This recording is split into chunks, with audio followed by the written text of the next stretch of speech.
the less you have, the more attention you get. থাইল্যান্ডে ব্যস্ত সময় কাটছে বাংলাদেশের প্রধান উপদেষ্টা ডক্টর মোহাম্মদ ইউনূসের। ব্যাংককে পৌঁছেই তিনি হাজির হন বিমস্টেক ইয়াং ফোরামের আলোচনায়। একক বক্তা হিসেবে তরুণদের উদ্দেশ্যে দিক নির্দেশনামূলক বক্তব্য রাখেন ডক্টর ইউনূস। সম্মেলনের দ্বিতীয় দিন মূল ইভেন্টের কোনো কর্মসূচি না থাকলেও থাই সরকারের বিশেষ অনুরোধে এই সেশনে অংশ নেন প্রধান উপদেষ্টা। বক্তব্যের শুরুতে তিনি নতুন ভবিষ্যতের স্বপ্ন দেখান। বলেন, প্রচলিত পদ্ধতিতে বিশ্ব বদলানো সম্ভব নয়, তাই পদ্ধতি পরিবর্তনের জন্য তরুণদের এগিয়ে আসার আহ্বান তার। The whole problem is created by the way we structured the civilization for ourselves. Unless we redesign it, we are stuck and we are finished.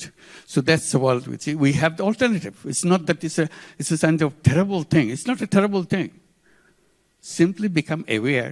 এ সময় তিনি তরুণদের চাকরি না করে উদ্যোক্তা হওয়ার আহ্বান জানান। বলেন, নতুন সভ্যতা গড়তে হলে সামাজিক উদ্যোক্তা হতে হবে। You are born as an entrepreneur. So I bring the entrepreneurship at the center. Every child has to grow up as an entrepreneur. Our schooling, our education system change itself. You teach young people to become an entrepreneur, not to become a job seeker. এর আগে বিমস্টেক সম্মেলনের দ্বিতীয় দিন বৃহস্পতিবার স্থানীয় সময় দুপুর 1টার দিকে সুবর্ণভূমি বিমানবন্দরে পৌঁছান প্রধান উপদেষ্টা। এ সময় তাকে অভ্যর্থনা জানান থাইল্যান্ডের ঊর্ধ্বতন কর্মকর্তারা।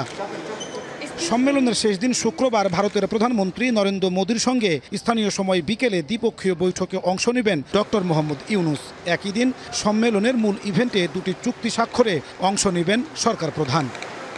দক্ষিণ এশিয়ার স্বার্থ সংশ্লিষ্ট আঞ্চলিক জোট হলেও বিমস্টেকের এবারের সম্মেলনে বেশ গুরুত্বের সঙ্গে আলোচনা হচ্ছে বাংলাদেশের প্রধান উপদেষ্টা ডক্টর মোহাম্মদ ইউনূস আর ভারতের প্রধানমন্ত্রী নরেন্দ্র মোদীর দ্বিপক্ষীয় বৈঠক। সম্মেলনের তৃতীয় দিন এই বৈঠকের মাধ্যমে সম্প্রতি ভারত বাংলাদেশের সম্পর্কের যে টানাপোড়েন তার কিছুটা হলেও উন্নতি হবে বলে আশা করছেন আগত ডেলিগেটরা। নাজমুস সালেহী, সময় সংবাদ, ব্যাংকক, থাইল্যান্ড।